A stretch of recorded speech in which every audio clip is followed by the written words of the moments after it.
Hello, I'm Hugh from All Preparation Equipment. Today we'll be going over some tips and tricks on how to set up your DSM530S and DSM650S floor grinder to get the best results on site. Before we get started, don't forget to hit the like and subscribe button to our channel if you haven't already. The DSM530S and 650S are ideal for aggressive prep grinding, honing and polishing. They are suitable for larger areas and yet will still fit through a standard doorway. So to set up your DSM530 or 650, always make sure the power is turned off and unplugged. Then it's a good idea to connect your vacuum when changing or fitting diamonds to capture the dust. Then adjust the handle so it's in the upright position, so it's easier to flip back. Then using one foot on the bar, flip it back so you can get to the base plates. So to fit the shoes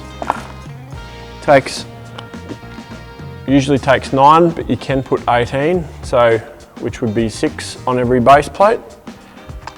Usually would run 9 just for more aggression, but 18 is you get better life out of your diamonds and a smoother finish.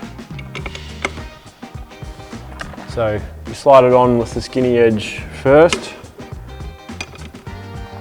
and then give it a small tap with a plastic mallet or small hammer.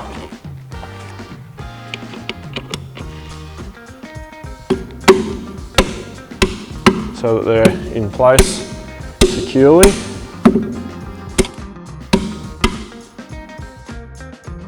It's also a good idea to make sure that they're an even height, the whole set, so it's grinding evenly. Now we can loosen the straps here so the dust shroud is sitting on the floor flush with the diamonds when we put it down.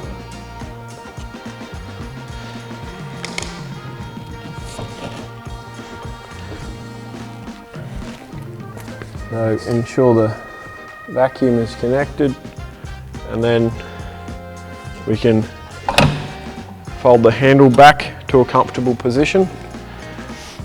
Now we can plug the power lead in. We've got 32 amp power, 4-pin on the grinder.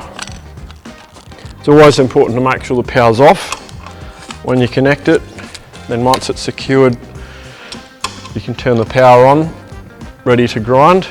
We've got the ripcord here, which is for safety in case you need to stop it in an emergency.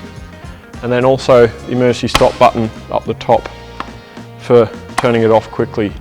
To start the machine, you'd always take just a little bit of weight off, press down the handle just with your body weight.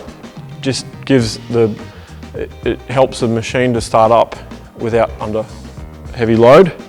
And you'd usually start it on less than half speed or less, and you can turn the dial left or right depending on what you're doing. So you'd press a bit of weight down and start it up at the same time, and then to stop it you turn it back into the middle position. We've got the water tank at the front here, which you can fill up if you're grinding wet, or just to add a bit of water, which can help with aggression on your diamonds. You've got the dial on the left to adjust the flow.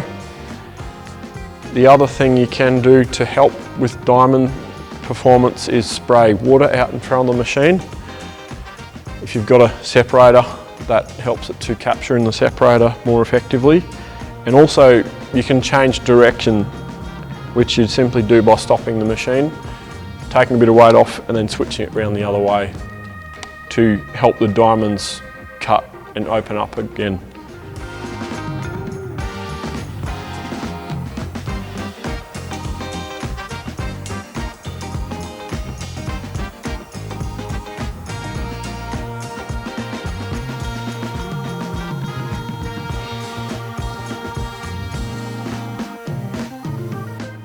There is minimal maintenance required on the Schwamborn floor grinders, but it is worth periodically checking the depth of material left on your diamond shoes. Grinding through to the backing plates will likely result in damage to the floor and also the machine. As always, make sure you're wearing the appropriate PPE when working with any machinery, and for more in-depth safety information, refer to the manual. Well, there you have it. Thanks for watching, and if you liked the video, hit the thumbs up button before you go. If you're interested in any of the gear we showed you today, call us on 1800 422 992. Catch you on the next one.